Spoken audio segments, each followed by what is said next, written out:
first reaction when you won the semi-final versus when you won the third place for the finals? What are these two reactions you have? Like a lot of people have been asking me about the first reaction, and I've been telling them the same story. Uh, Actually, I wasn't aware that the result has been announced because on the screen it was another program, so we were waiting for the announcement to be made. So when my name was being shown on the screen, I thought it was for the other program. So I was sitting still and I thought to myself, no, I didn't sign up for this program. Probably is a typo. I just gotta wait. And everyone beside me, all the other finalists, they were pushing me and they were like telling me, Alan, that's you, get up. And I was like, why do I need to get up? And I said, you got it, you won. So that was the reason why it took slightly longer to get out onto the stage and receive the award. So I didn't have much time to process all the emotions because after receiving my award, I was standing on the stage while waiting for the first runner up and the champion to be announced. So it was very surreal. It went very, very fast. There was not much time to process everything that was going on.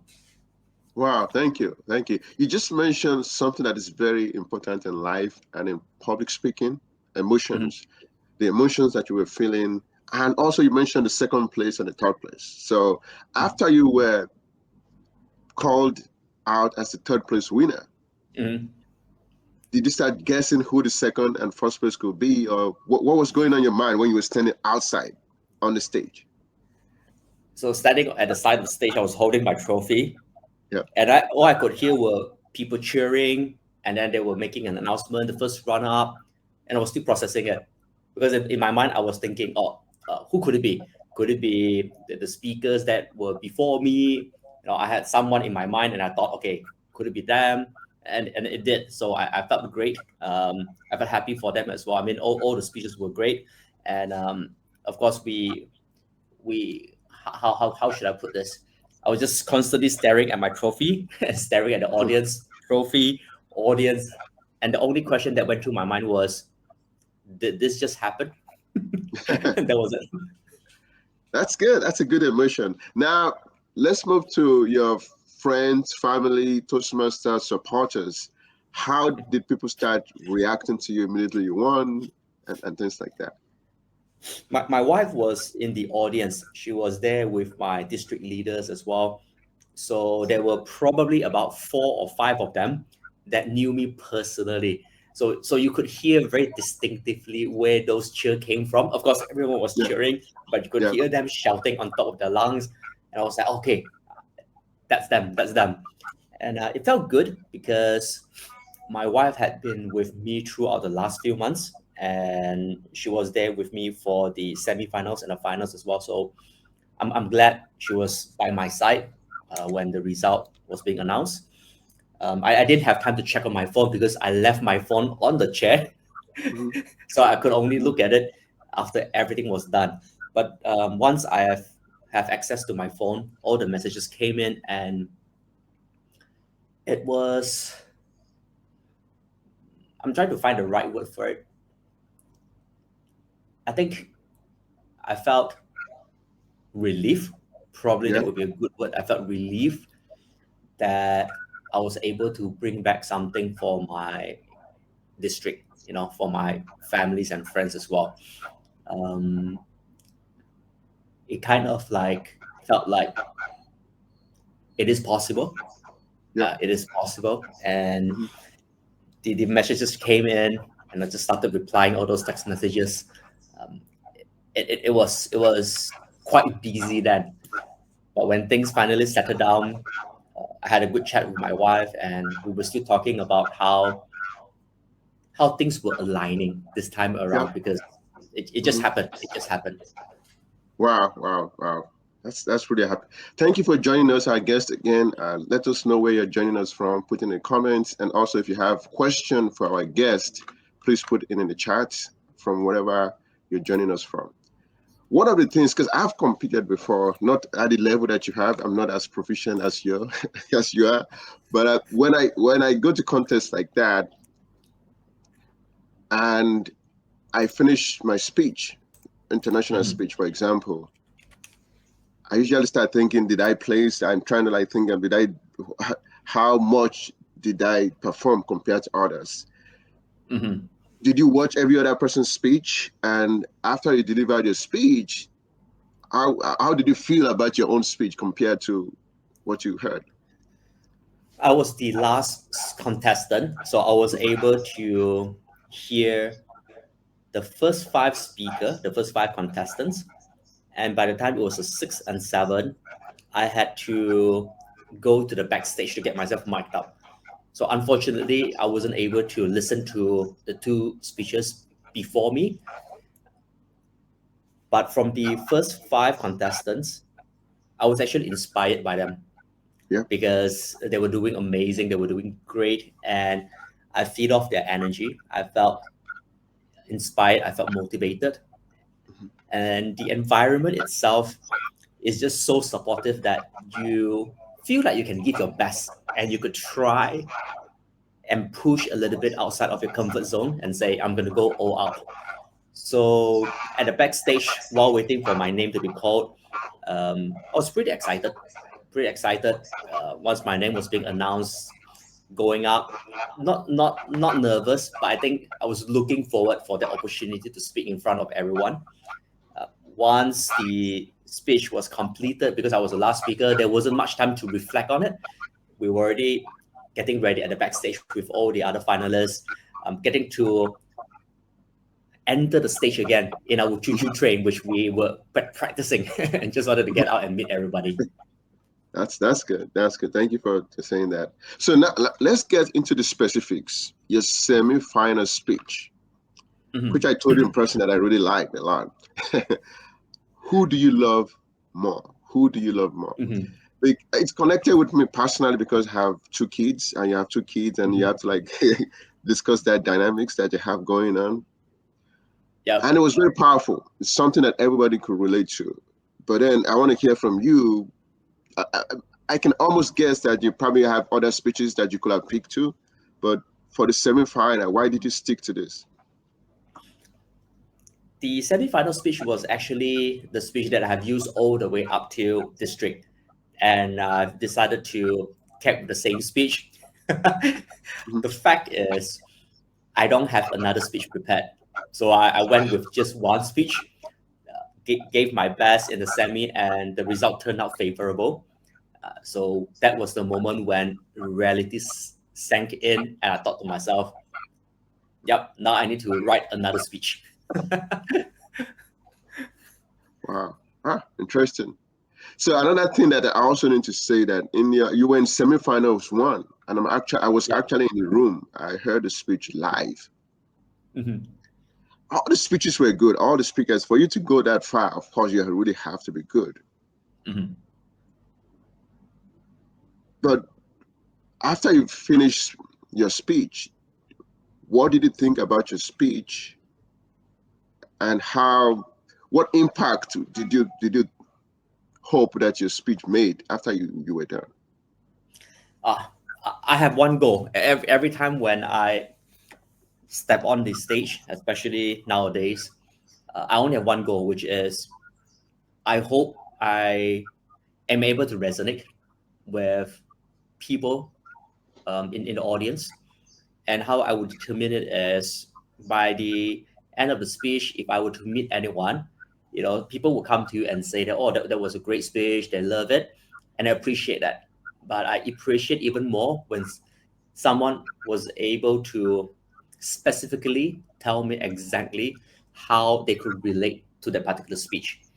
And that it means that there is a genuine connection, Yeah. that they felt personally connected to the stories.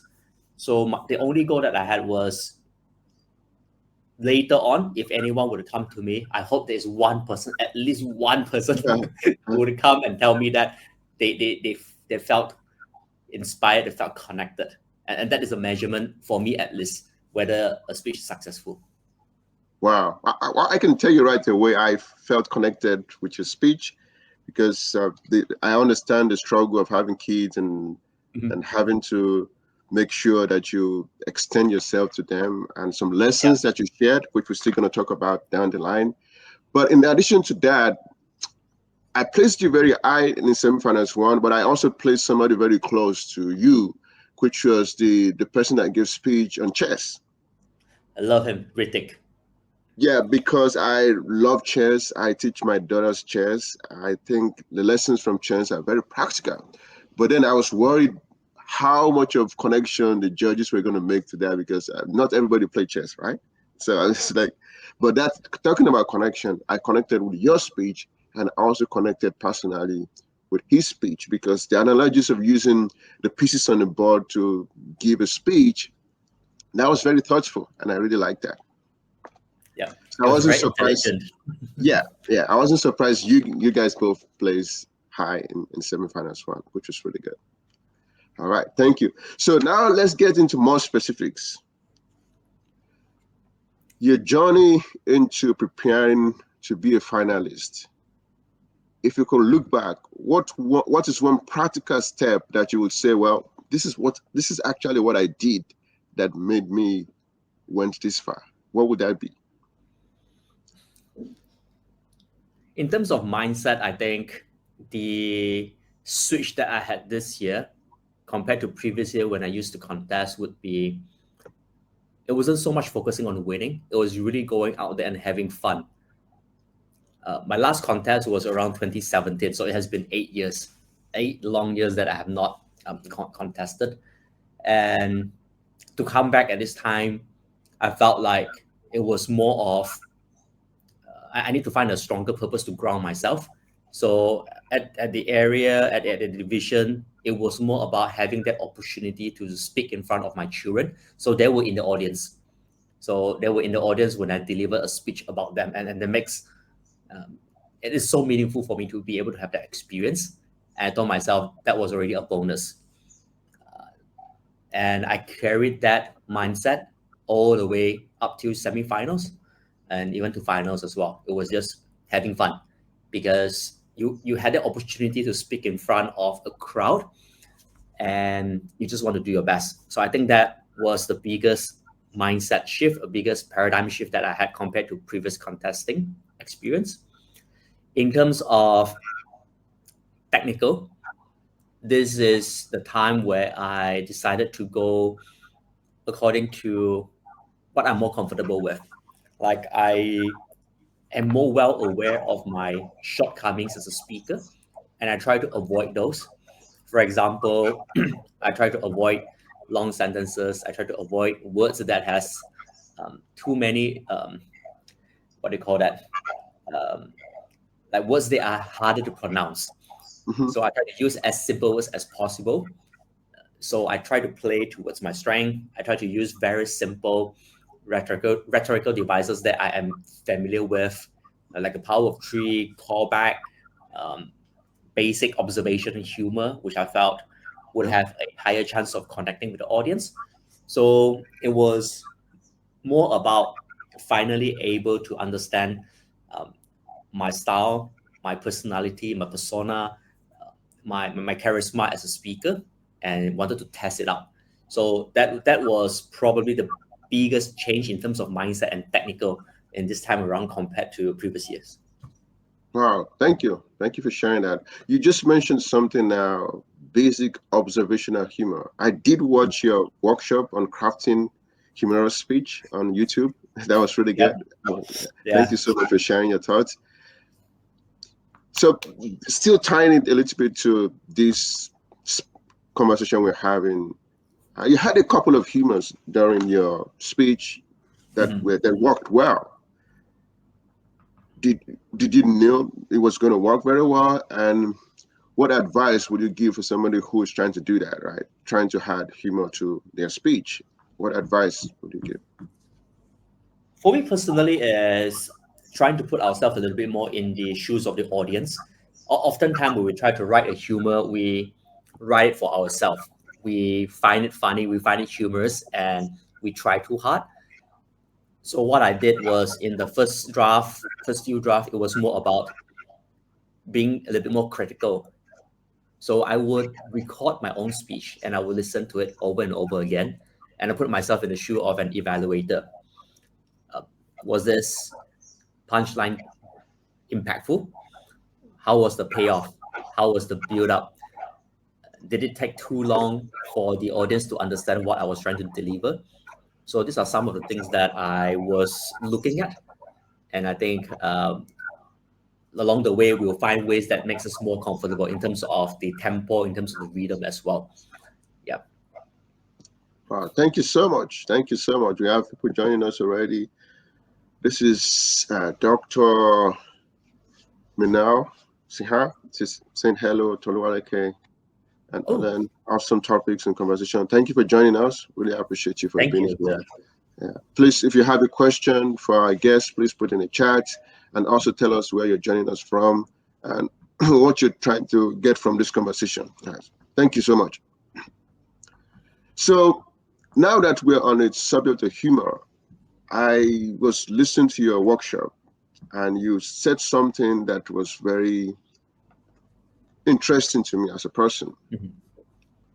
It says humorous speech is a well-structured speech with economical setup, consistent payoff, and moral to bring home. And we're trying to make a distinction between stand-up comedy and humorous speech. I really enjoy that. And in addition to all that, you also mentioned you saw a slide of some comedians on this on the slide. I think Russel Peters were there, and Yep. Trevor Noah, Kevin Hart, and Yep. one other person was also on that slide. My question is, what do you think all those people have in common? And I must I must almost assume that you watch them, right? And when you watch their delivery, what do you think they have that make them distinct from others? What are you looking for to see? For example, when you're looking at Russell Peters, Fluffy, yeah, Fluffy's also. I think you said Fluffy was your favorite there in that. Yep. So when you're looking at Fluffy, what are you trying to open to see? When you look at Trevor Noah, what are you open to see? That kind of. So my first few comedian that I watched was Russel Peters, was Gabriel Iglesias, Fluffy. I Yeah. watched both of them very, very close. Michael McIntyre was someone that I watched later on, and Trevor Noah was even the later stage as well. Mhm. What I've learned in the earlier years was that they know what material works for them. Like they know what materials would be very sensitive, Yeah. that may have some cultural context, something that you could deliver, and some people may not be able to deliver the same. Um, for example, if I were to deliver about my culture, I would be the right person to deliver it because I am part of the culture and I am not trying to insult someone else. So you got to understand where you come from. So that was a lot from Russell Peters during the earlier days. Then I move on to Fluffy because he's just so lovable. He's so likable. There is no way you can dislike him, even without him saying much. His presence is very welcoming, and I thought to myself, will I be able to come to that stage, to come to that level of attractiveness? And I don't think I could. And what makes Fluffy special was also because his ability to make a lot of sound effect. And ask myself, is Yeah. this something I could do? And the answer was no. So then I try and observe. He usually have a very distinctive facial expression, especially when it comes to certain punchline that he wants to deliver. And his timing is very on point. You didn't have to wait too long, and it wouldn't be hard for you to understand what he was trying to bring across. Michael McIntyre was very intelligent. He carried himself very, very well. Same with Trevor Noah as well. And the more I listen, the more I understand that there is a difference between a stand-up comedian and a humor speech.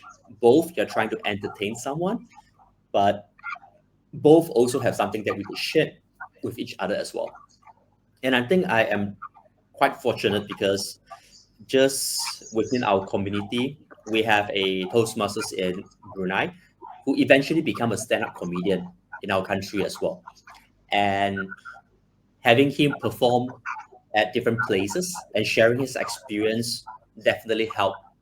So that gave an deeper understanding for myself on this particular topic. I wouldn't say I'm an expert in it, but I try to find something that works for me. For example, misdirection is something that works very well for me. Callback is something that works very well for me. What won't work well for me would be like slapstick. Um, Sarcasms would be something that wouldn't work well for me because I don't carry that. I'm not witty enough on that as well. And observation would be definitely a strength for myself because in my day-to-day life, I have a very lovely wife and have two children who would always ask me a lot of impromptu questions that I need to think quick. So I would say a lot of training came from them. Good, good, good. Thank you for sharing that. That's really powerful. And one of the things that I also like from your workshop is that you introduce pauses. I think your structure introduce pause at the beginning and pauses at the end. And I all really understand that pauses are very important because what's the essence of saying something funny and you're not giving your audience the opportunity to react to what you're Mhm, saying? That's why I mhm, really enjoy your workshop. It was really good. Now let's get back to the contest.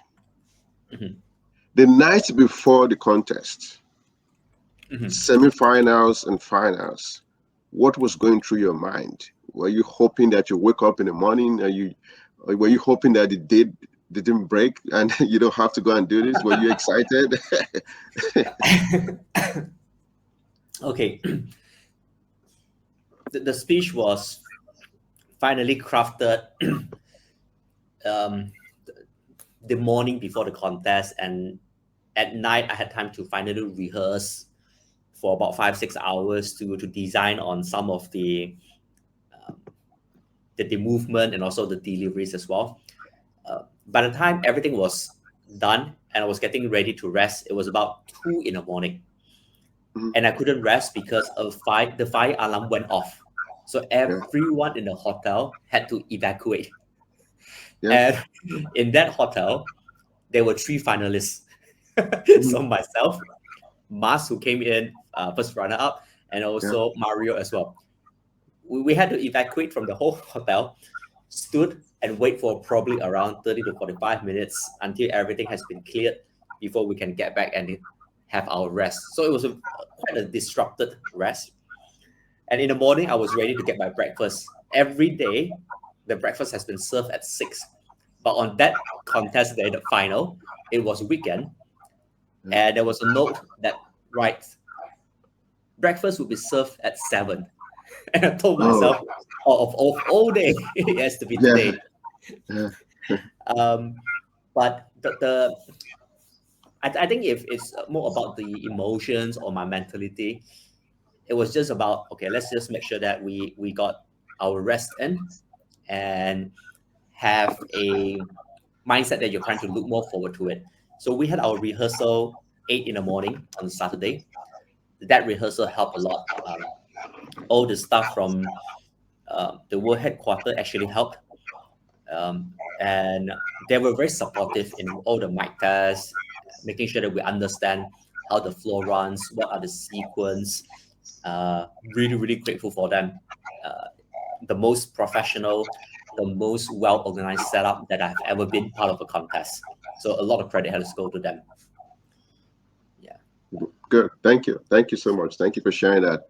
I have a question on Instagram that I didn't even think about this question. Somebody's Mhm. asking you this question. And the question is, what are you doing for God in your speeches? What? Come What again? what are you doing for God in your speeches? Are you What a was? religious person? Are you a religious person? Do you believe in how do you bring your religious belief into your speech? I think that's what the person's trying to say. Okay. Um, I try to practice, but I wouldn't say I'm the most religious person. It's a work in progress. Um, but I do believe in one thing. Me and my wife we talk a lot about this. Mm, everything goes back down to the intention. It goes back down to the purpose. And my mindset has always been, if the world stops for 7 minutes and everyone gives you that 7 minute, do justice to it. Make sure Yeah. you share something that will bring value and that will benefit your audience. Um, One of my best friends said it's the best. It's not about you, it's about the audience. Like, what can you help them to achieve? What can you inspire them to take action on? Or how can you help them to have an epiphany Hmm. that they could see things from a different perspective? So the outcome has to be audience centric, because at the end of the day, if I just had fun all by myself, I could have a good time, but they may not enjoy or they may not reap the most out of the 7 minutes that they had given to me. Yeah. Wow. Thank you. Thank you. Thank you for using the word epiphany. I actually met somebody that was named that name a couple of days ago. And I was excited to Okay. meet the person. So thank you for using that. That's the name of a person, by the way. All Mm-hmm. right. So still talking about the contest. One of the things that I've thought about, and I think you also mentioned today, is vocal variety, right? Mm-hmm. And I've seen people engage in voice coaching. Mm-hmm. So, in your own opinion, how have you been able to work on your vocal variety? Did you engage in voice coaching? Do you sing? How do you ensure that your vocal variety is? Uh, I enjoy singing, but that doesn't put me as a competent singer. I'm not to a point where I'm tone deaf, but I didn't work much on the vocal variety. If there's anything, I think it's probably more towards the pacing, because of all the components that we understand about vocal variety in terms of pitch, power, pause, and pacing. The two that I focus more on would be the pause and also the pacing. Because in terms of power, sometimes we would have um, aids such as microphones that help us to enhance the volume, the power of it. In terms of pitch, there's nothing much I could do about it as well. So I have been focusing a lot more on the pacing. How fast do I speak? How slow do I speak? Let me give an example. If I were to write a speech and I want to make sure it fits around 7 minutes, the draft would be around maybe about 950 to 1,100 words. So that would be my speaking rate. But if I understand that need to leave more space for me to deliver with pauses, for example, in my final speech, then that would be at about 750 words. So compared to my semi-final was about 900 plus. But I couldn't do the same for finals, because after a few times of rehearsal, I realized that I had been consistently going over time or close to the time limit. So I had to cut down around 100 words to 150 words so that I have more time for myself to deliver those punchline and to pause for the audience reaction. Wow, thank you. That's a big lesson because it's very easy to go over the time, and that can lead to disqualification if care is Mhm. not taken. All right. So one of the things that also came to my mind that we both have in common is that we speak other language. I speak other language, and I speak Mhm. that language even more than I speak English, and that could also be the same for you. And Yep. in that context, we have to talk about accents. Right. So when you go Yep. internationally to speak, how do you ensure that people still understand you, despite the fact that you might come across as somebody with an accent? I've I've come to terms with this struggle few years ago, especially when I've decided to venture into training and coaching, right? Especially with training. As a trainer, the most common question that I get asked would be, "Where are you from?" You sounded a little bit more like a Malaysian or sounded a little bit more like a Singaporean because you have a Singlish. They call it a Singapore English, right? And I told them, uh, I can't really sound like what as how a person who speaks English as a first language would sound, because my mother tongue would be Mandarin, and there's a difference in terms of the intonations, in terms of the emphasis that we have on single every words. So it took a lot of practice, and because of the nature of my work, I have to consistently communicate in English. I've tried to listen more to podcasts and try to pick up on how people would enunciate certain words Yeah. and try to break it down and pick it up as much as I can. But I wouldn't go as far as to change the way that I speak, because then it wouldn't be myself already. I felt like part of me, my character would be diminished if I were to try to become someone else. So the more reasonable things for me to work on would be the pacing, because if I have certain accent or if I have certain um, pronunciations that is harder for someone else to pick up, I just have to slow down a little bit so that they would have time to receive what I have to say. Yeah, so that is how I try to work on the accent side of things. Yeah. Good, good. Thank you for sharing that. We have a comment from Dr. Minal here. I'm curious to learn where I can learn from those frameworks, pitch, pause, punchline. So, Dr. Minal, I can put the link in the recording. When I repost the recording for this session, I will put the link so you can just go directly to click on the workshop. It's a workshop that was given by our guest, which I recommend people to listen to. I did learn, I see things very differently. I've given a workshop on humor before at my district, but this one make me learn and see things in a different way. So I would recommend you watch it, and I'm gonna be putting the link in the repost of this recording. So look out for that. Thank you. All right. So still talking about your public speaking journey. Mm-hmm. One of the things that we do in Toastmasters that makes all us to get better is feedback, evaluation. And I Mm-hmm. can imagine that you must have received a ton of that in your lifetime. Which one of them which one of them would you consider really valuable that has shaped who you have become as a public speaker? My first mentor in Toastmaster, Dell. His name is Dell. He was being assigned as my mentor when I joined Toastmaster. In the first two speeches that I delivered, he was kind enough to share with me some pointers on how to structure a speech, and it was very motivational. It was quite motivating.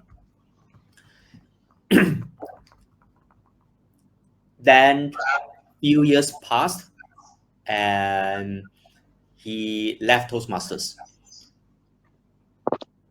I think it was around 2018 or 2019 when he visited the club again, and he saw me deliver a speech. I think it was a speech, most likely.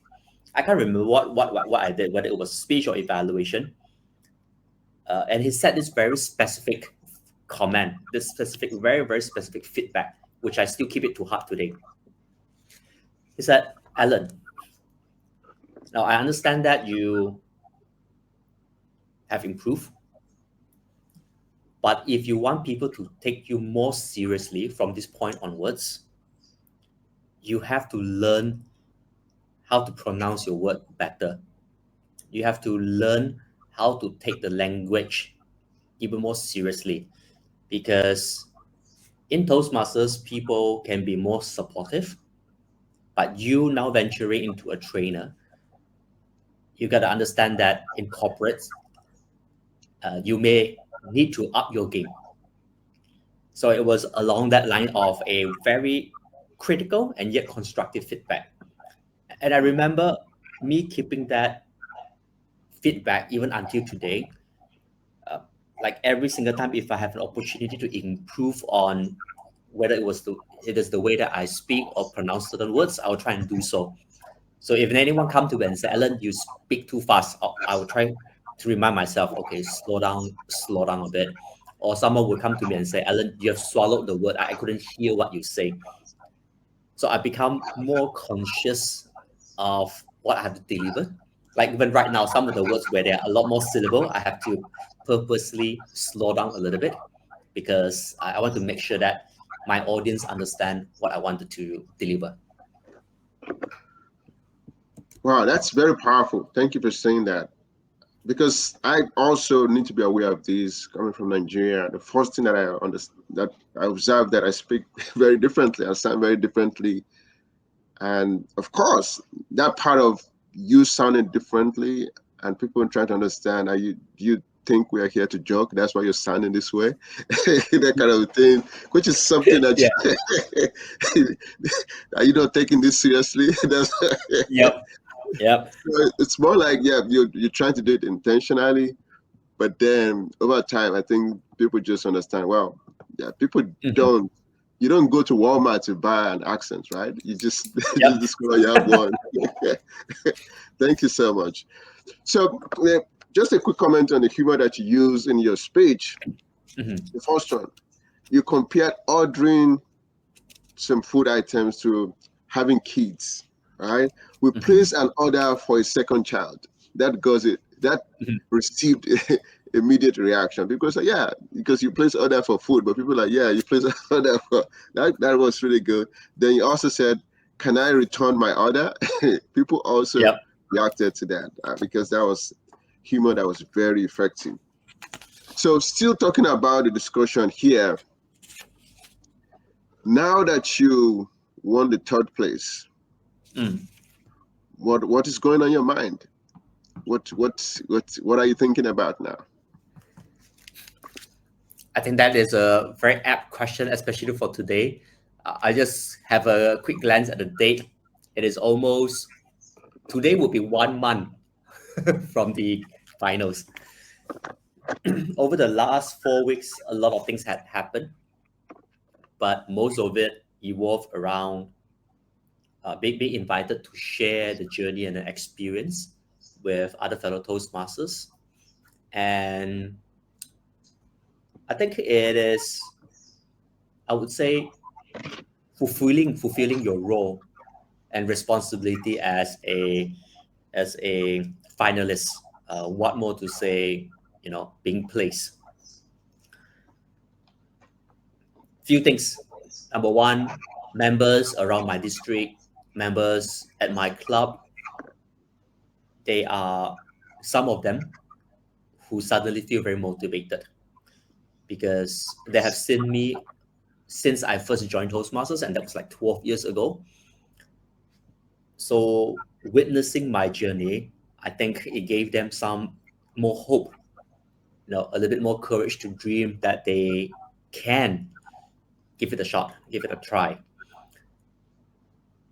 And if I'm able to go around and share a little bit more about my journey, I think I may be able to reach out to people who resonate with my younger self or who currently are in the same path or similar path as myself earlier years, whether they are trying to improve on their public speaking skill or whether they have been contesting and yet still waiting for that breakthrough, or people who are on the verge of giving up. I hope I give them more reason to keep dreaming, right?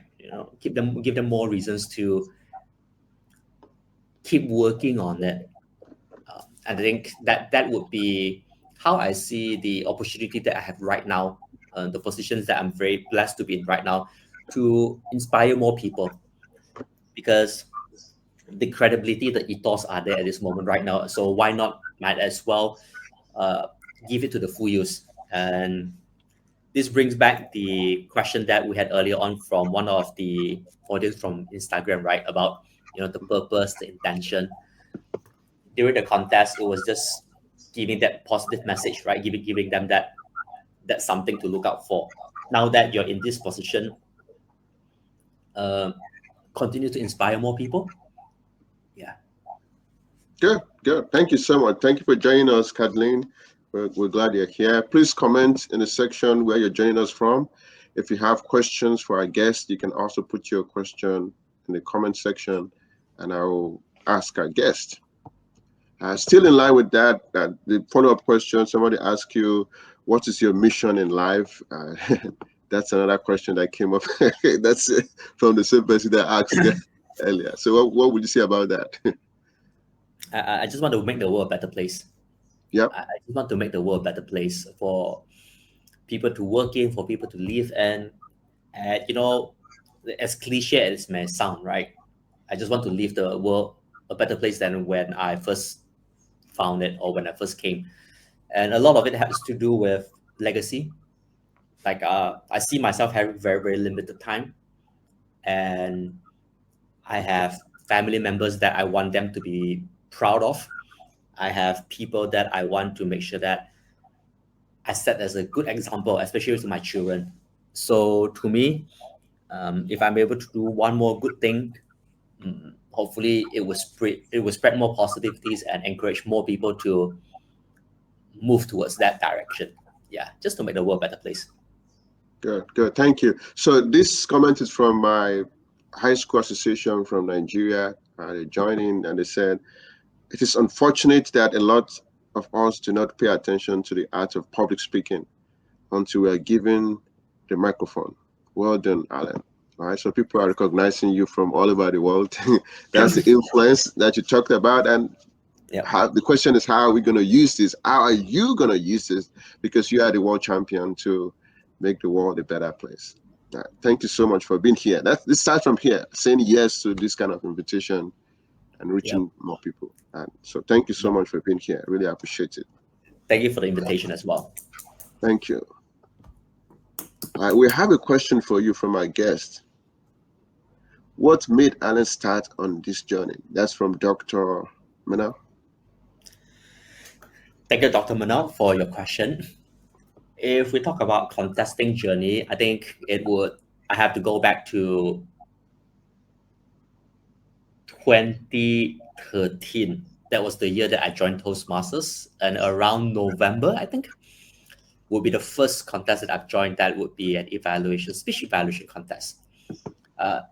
At that time, it was more about challenging myself and giving myself an opportunity to see how far have I improved in terms of a Toastmasters journey. Over the years, over the next 2 to 3 years, it has been about self-development, trying to get to a point where I'll be put on the stage to challenge my competency. So I see that as a milestone, as a benchmark, or as a kind of like a measurement of my improvement. But since then, I've took up a little bit more role in terms. I took out a lot more leadership role, and that's why I've stepped away from contests. This year, um, it was just the right timing. I have one of my mentee. I've been mentoring her for the last 1 year plus, and she has been improving a lot in terms of contests in Toastmasters, and she was very encouraging as well, trying to get me to, challenge myself. And I remember the day that I told her I decided to pull out from the contest, she actually lectured me for about 20 minutes. Not really lecture, but use the words that I've been using. She was telling me, she was reminding me about how I shared with her the the true intention of competing. It is not about the winning, but about the journey of personal growth and development. And all those words that I've shared with her was being used against me in a nice way. And that was the reason why I need to pull out. And of course, when I competed during my earlier years, my daughter was only 2 years old and my son was not born yet. So they didn't have the chance to really see me speak on the stage. And my daughter is 11 years old right now. And over the last 2 to 3 years, she has started to move into some competition, whether it is in swimming or whether it is in any kind of school activities. Sometimes when our children didn't get the result that they want, they would feel a little bit more demotivated, right? So as a father, of course, I would try to give her words of affirmations and words of encouragement. But I felt like, what if I could show her that, it is not really about succeeding or failing, but enjoying through the journey. And that was all I had in mind. So this time around, the intention, the motivation, the reasons are way different from previous years. This time is really about having fun, inspiring others, and just uh, making the most out of it. Wow, thank you. Thank you so much for asking the question, Dr. Mina, and thank you for answering the question, our guest, Alan. One thing I really have to ask is that, because I know public speaking is a journey, if you can look back, what is one mistake that you made at the beginning of your public speaking journey that you know for sure that you're going to avoid for the rest of your public speaking journey? Trying to be someone else. Oh, I think there's a difference between being inspired by others and trying to mimic, trying to copy, trying to be them. When someone speaks so eloquently, right, we try to speak the way that they present. We try to sound like them. We try to be like them. We try to think like them. We try to share the points like them. And I think it's a very dangerous place to go to because you will lose yourself, you will lose your authenticity, and you will lose what truly matters to you. I think it's okay to be inspired by others, but we must try and do a little bit more self reflection, especially when we want to speak or when we want to present. We must deliver something that we personally truly believe in. And it is not just because it sounded nice or because we like this quote, or maybe this quote is quite famous, so I just want to use the quote for the sake of using it. So that was my, I would say, my learning from my earlier years, trying to pick up bits and pieces over there and kind of use it as mine. It is part of a learning process, but I think I overdid it. So I couldn't pinpoint where my direction should be because people will be giving you feedback saying that you should do this, you should do that. And I didn't put enough effort to think which of the feedback would be something that I could work on, and which of the feedback I could just hear it and not necessarily take action on it. wow. Thank you. Thank you for sharing that. So one thing I also really want to know, since we know that culture is a big part of what we experience and the way we live our life. So how did your own culture of the country that you came from impact your journey through Toastmasters in terms of your way of life and other things? So I come from Brunei. Brunei is a country that is on the island of Borneo, somewhere around in the middle of Southeast Asia. We have in this country, we it's very peaceful, and we have very nice people around us, people who are more soft spoken.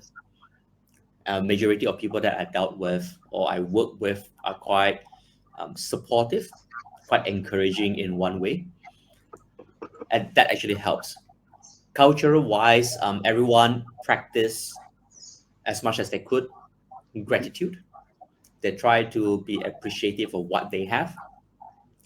And from my own personal background, um, we talk a lot more about families, trying to give back, um, trying to, this core values of respect, core value of loyalty. So that definitely help in a way because it shapes the way that you think and shapes the way that you see um, different perspective in life. And if we're able to use it as part of our tools or part of our arsenal, especially as a speaker, we would be a little bit more distinctive compared to others. Wow, thank you. Thank you for sharing that. Very powerful. So we have question from my high school association. Somebody's asking this question. Looking at the roadmap of public speaking, what is the first step to take in learning the art of public speaking?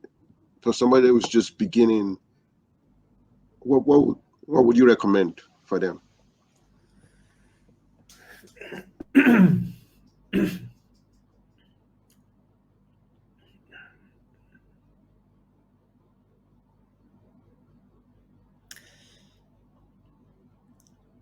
If I were to look at it right now, assuming that I have a chance to speak to my younger self, I would tell a younger Alan,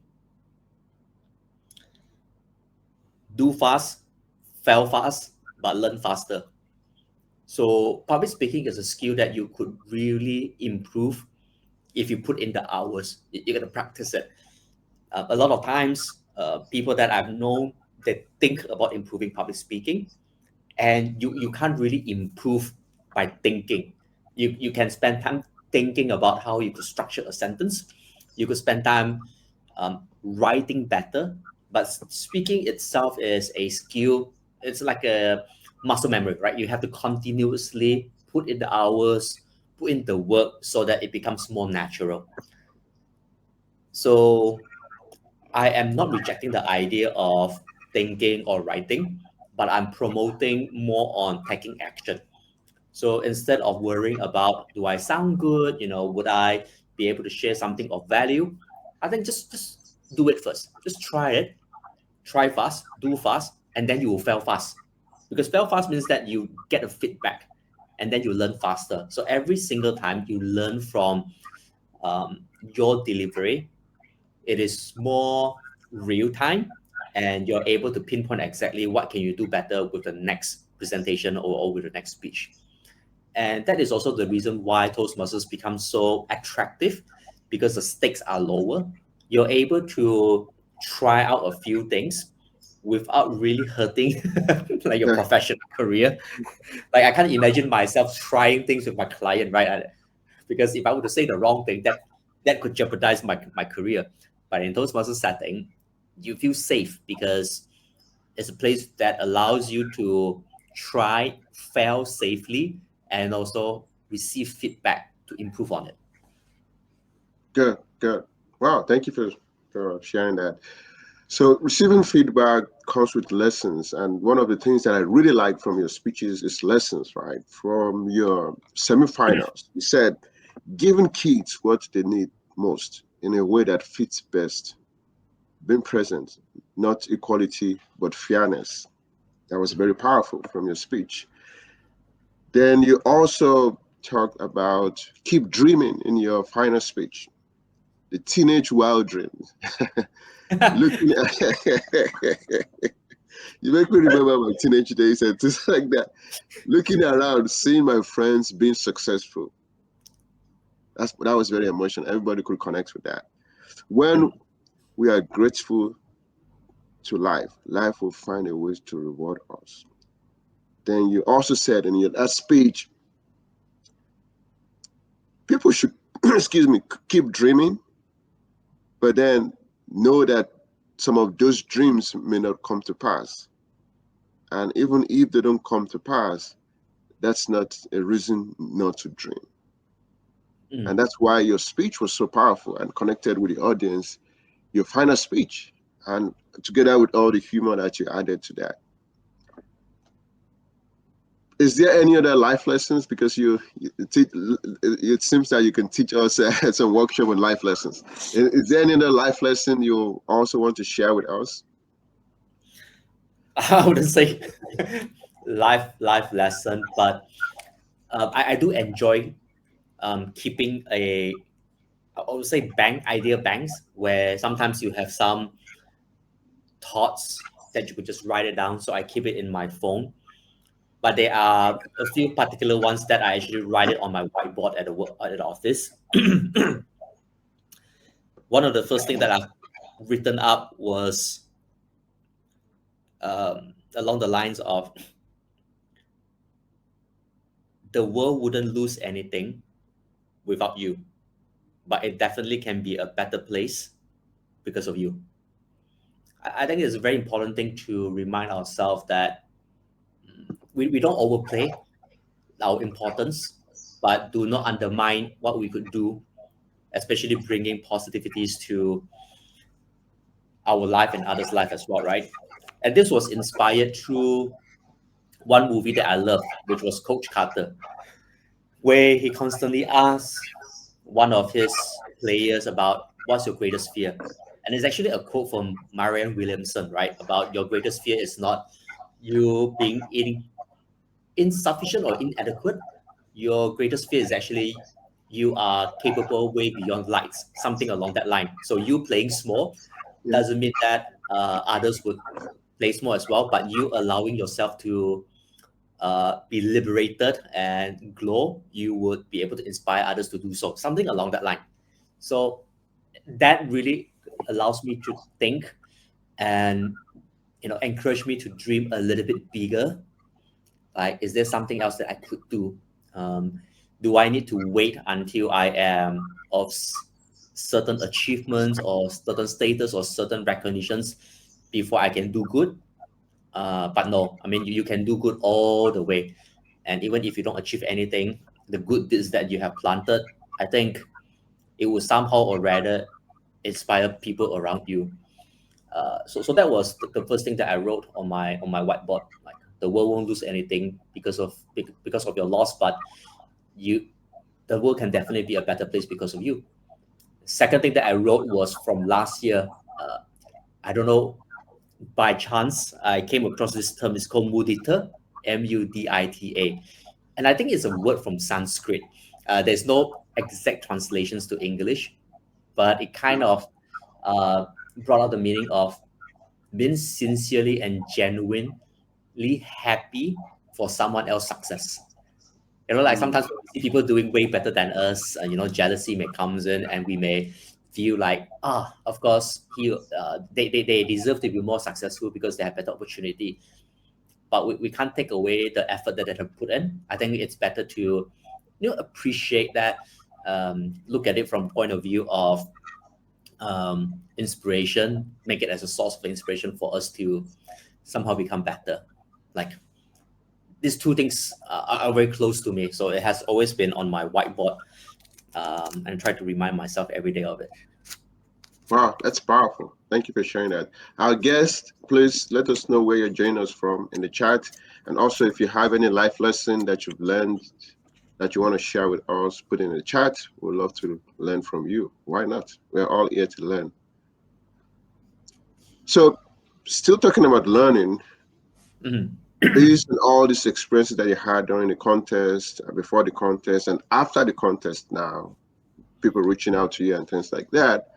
Is there any new thing that you've learned about yourself? Any new awareness about yourself that you would like to share?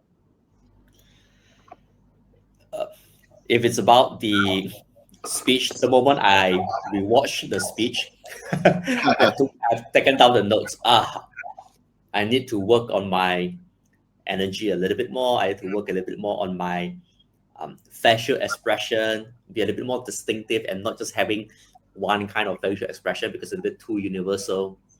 I need to improve a little bit on my grammar because there were some words or language that was less appropriate.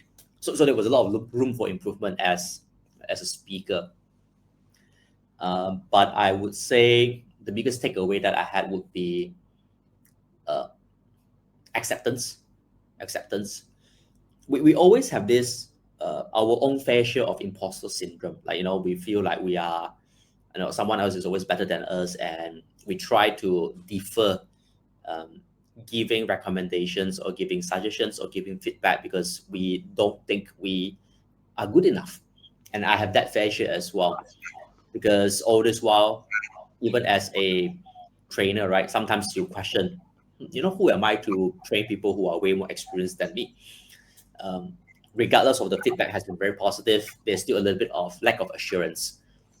So this journey itself, especially the post contest, because at quarterfinals you would have been placed in a very random pool to be judged by very random people around the world, so you don't know who they are, where they are from.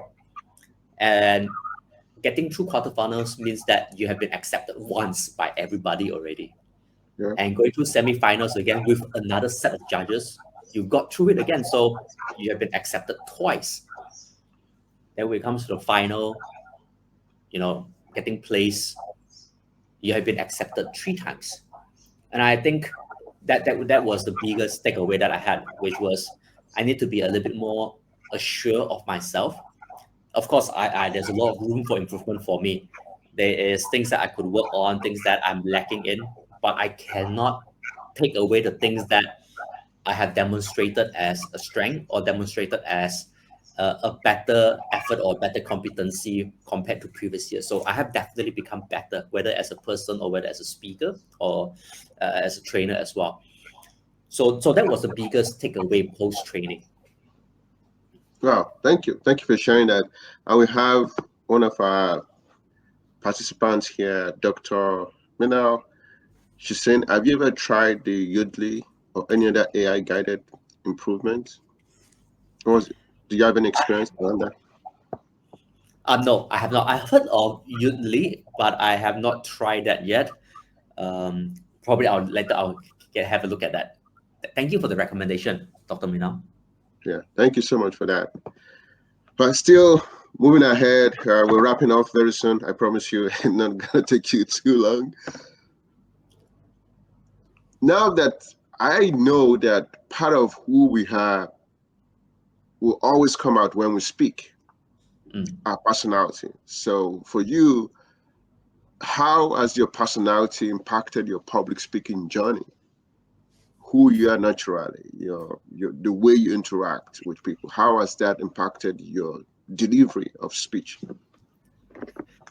I think there's no surprise that the first year of my Toastmaster, 80% of my speeches, table topics, have been around the topic of my wife and my marriage, because that was a core part of my life.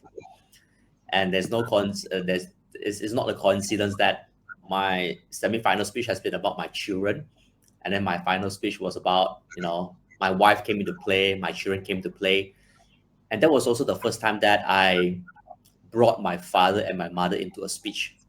I've never included them in my speech. And I think as we grow as an individual, the more we understand ourselves, the more we're able to tap onto our emotions. We are able to tap into our core value. One of the lines that I've shared about my father and my mother meant a lot to me, especially the introductions about me growing up watching basketball with my father. Like basketball is an important thing between me and my father. That is the bond that we have, because he's a quiet person. We don't share much, but we played against each other until I was like 15, 16. With my mom, we don't have we, we are not to a point where we're so close. We express our love for each other very openly. I mean, it could be cultural context and all this as well. And this year, when I talk about me texting my mother, telling her that I appreciate her for bringing me to this world, it was a true story. It was the first time that I actually thanked her, like sending her text message to thank her. And I think had I not accepted that part of me or tried to tap into that part of my life, I wouldn't be able to find the courage to truly deliver it, because it would come out lacking in sincerity. So the more I grow as an individual, the better speaker I could be. I think I used to tell people that you don't think about becoming a better speaker first. Think about becoming a better person, and then you become a better speaker. Wow, thank you. That's very powerful. Be a better person first, then you can be a better speaker. So horrible people cannot be a good speaker. Is that what you're saying?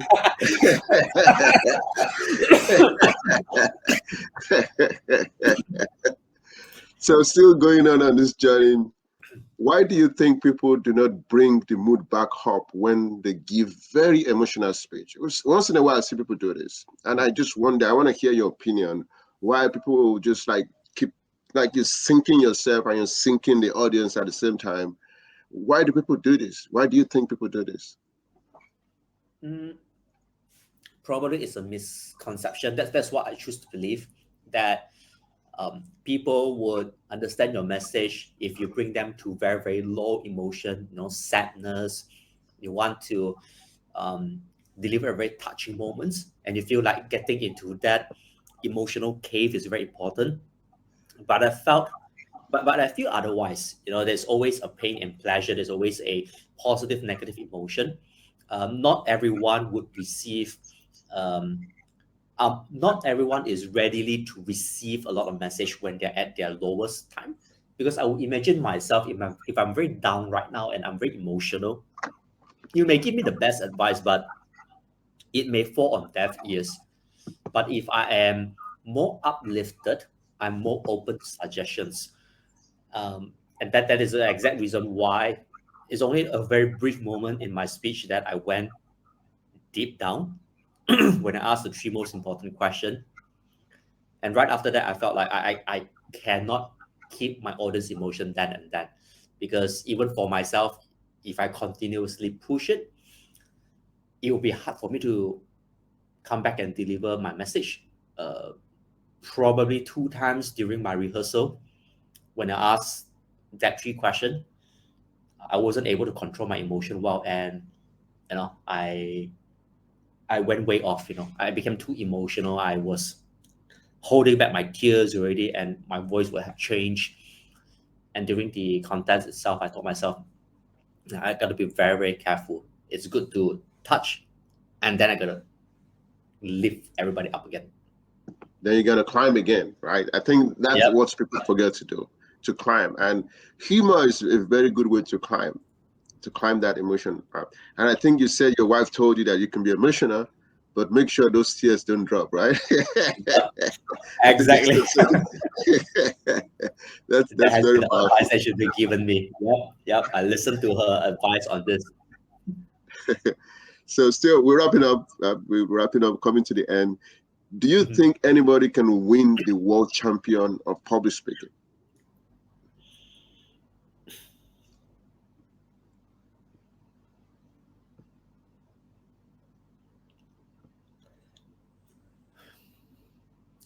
If I say everyone could win, then I think that may be not the entire truth. I think the opportunity is there. I think the opportunity is there for everyone, but it is something.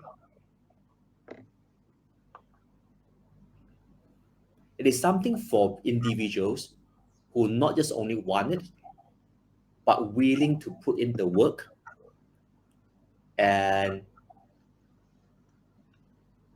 is humble enough to seek feedback to grow. I think these are probably the common traits that I've seen from people who continuously join contests and they're able to eventually come out as winners or even as champion as well.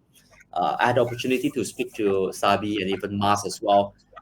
They are people who have been contesting, and despite having so many years under their belt, they're still very humble in receiving feedback. And I felt like that is the spirit that we should be looking at. I wouldn't want to say that anybody could win, because it kind of take away all the effort that the rest have put in. So the intention must be there. Like, I want to be in that position, but one thing is not enough. We're gonna take action to put in the effort, and yet still be willing to accept feedback that help us to grow. So humility plays a huge part in it, because when we stop listening to others for feedback, I think that's where ego may come into place, and arrogance could create our own downfall. Wow, that's very powerful. Thank you for sharing that. Thank you for sharing that. So that means that some hard work and very intentionality is required for that. And Mhm, not everybody is ready. Apparently, not everybody is ready to put in that kind of level of work. So I, mhm. I understand what you mean. So for you, in case you decide to enter the international speech again, what would you do differently? Mm,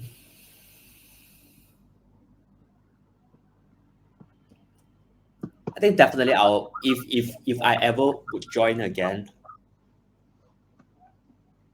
I want to see a more polished speaker. I want to challenge myself in terms of I want to see improvement in my language. I want to see improvement in my delivery in terms like what I mentioned just now, facial expression.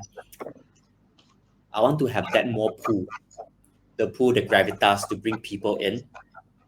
so that I can deliver my message with more impact. Like I wish if I have the opportunity to stand on the stage again, I want to see a better version of myself. Yeah. Wow, that's very powerful. Thank you for sharing that. And how has Toastmaster changed the way you see the world? Wow. Big time. I've Toastmasters, I think Toastmasters taught me a lot of lessons in life. But easily the biggest lesson that I've gotten from Toastmasters is not about presentation, it's not about public speaking, it's not about critical thinking, it's not any of those. It is how powerful a constructive feedback can help someone grow.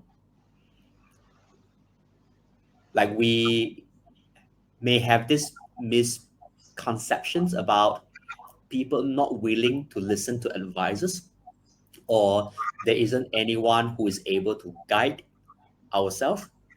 But I don't think that is the whole truth. Yeah. People are willing to learn if we're able to deliver feedback to them in a way that resonates with them and connect with them. Sometimes we may have the right message or the right suggestions, Yeah. but we don't have the right method or right channel to communicate. And I felt like it's such a waste of opportunity, because then and then, if we had a better communication, better feedback, better evaluations, more positive languaging, two people or even more people will benefit. The person who is able to give a better feedback would benefit because they will be able to help more people. The person who received the feedback would definitely grow as an individual. And because of them, the community around them would also be elevated as well. So that to me is the core of what I've learned from Toastmasters, the ability to really inspire others, not just only through speeches, but through feedback. Wow. Yeah, feedback. Feedback is love. And that's what we used to say. Feedback is love. It's one of the ways to share love, but then it's a tough love that people can Yeah, get angry about. that's definitely. that's it. Going to the end, I promise you, we're going to the end. One of the Mm. things I really want to know is that what do you do outside of Toastmasters that have helped your public speaking? A lot of it has to do with my professional. So I am a trainer. So constantly, like on a day-to-day basis, I have to train people on communication. So specifically on not really on public speaking, but more on conversing, communication, conflict management has been one of the area that I focus on. Critical thinking. So everything is all about structuring our thoughts and articulating in a way that people could understand. So by being in the training industry, that allows me to put in extra hours of real life practice with people that I do not know prior to my training. So I have to learn how to build quick rapport, build deep relationship with them from the get go. So that definitely helps me. Outside of that, being a parent helped me as well. Being a husband helped me as well. That's where the ability to think on the spot and use positive languaging become very, very important. Every single time my wife asks me about how's the food, how do I feel about certain dress, and whether anything different about her today, I can be very critical and try to analyze it. When my children come to me asking for affirmations, especially about their schoolwork, I have to find a way to share with them, but not sound too demotivating, because like Mhm. parenting be more uplifting. I feel like I could play the role of a father. Like I could help them to become a better person if I can help them to see the world in a more positive manner. I'm still learning. I'm still learning to become a better son, a better husband, and a better father. But those opportunity with my family, uh, and from the professional career as well, I think that definitely helped me to become a better communicator. Good, good. Based on your training, your experience in training, you talked about productivity. You have experience in doing productivity. Any practical suggestion on how a team can increase their productivity based on your experience? Time audit. I always go back to time audit because working in a team, the most common, I wouldn't say argument, but the most um, commonly seen reasons for conflict or the rise of a conflict would come from I'm too busy, I don't have time, there's too much work. And time audit is the simplest, most straightforward, direct approach to do we really need more time or we need a better monitoring of the time spent. And usually from that quick exercise, you realize that you don't need 25 hours a day.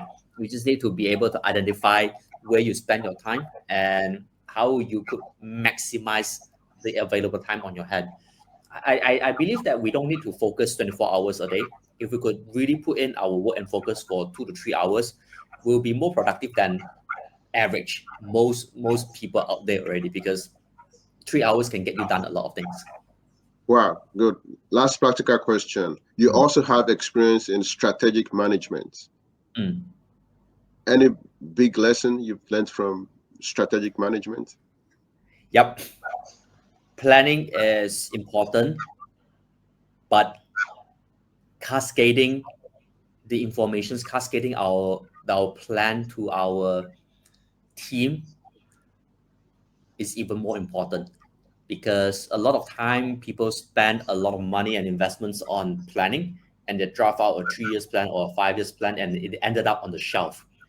And it's not because that they don't have the capabilities to deliver it, but usually it's due to the lack of ability to cascade those plans into simple action and really encouraging the team to execute on it.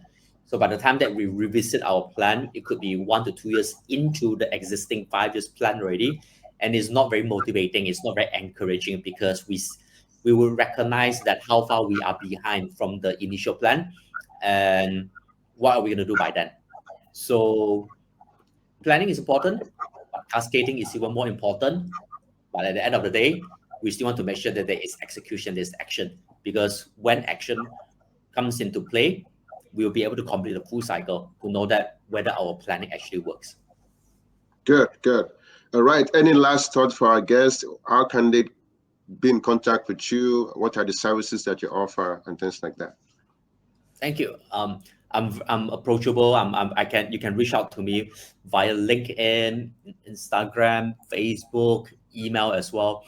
Um, by any means, just connect with me. I'll definitely do my best to get back to you.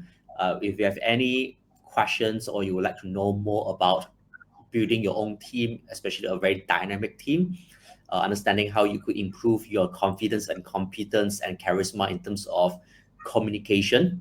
Those are the areas that I will be able to share with you some ideas on how to achieve your own personal breakthrough. And on that note, I think the ability to communicate in this era is getting more and more important, especially when there's a lot of emphasis on AIs and all this as well, right? Which I personally love having it. But what makes us really unique is our ability to think very critically, able to differentiate between informations and come up with a very unique creative solutions while communicating it to our team. These are the things that can't be really replaced by AI, but it can help us to AI can help to enhance the time that we need to get all this through. So why not in this era of AI driven, we still keep the core, which is the core of a human being in terms of interpersonal communication. So that's my thought. Wow, thank you. Thank you for joining. Alan, thank you for joining our guests. Please like, comment, share, and subscribe so that we can reach more people. It's been a pleasure. Thank you for taking us some time. This time of the day, you're in the night where you're supposed to be sleeping, but you decided to say yes to this invitation. Thank you for being here. I really appreciate it. Hope I can get to talk to you again at some point again. Thank you so much. Really appreciate it, Yeah. Alan. And thank you for your invitation as well. All right. Thank you. Bye.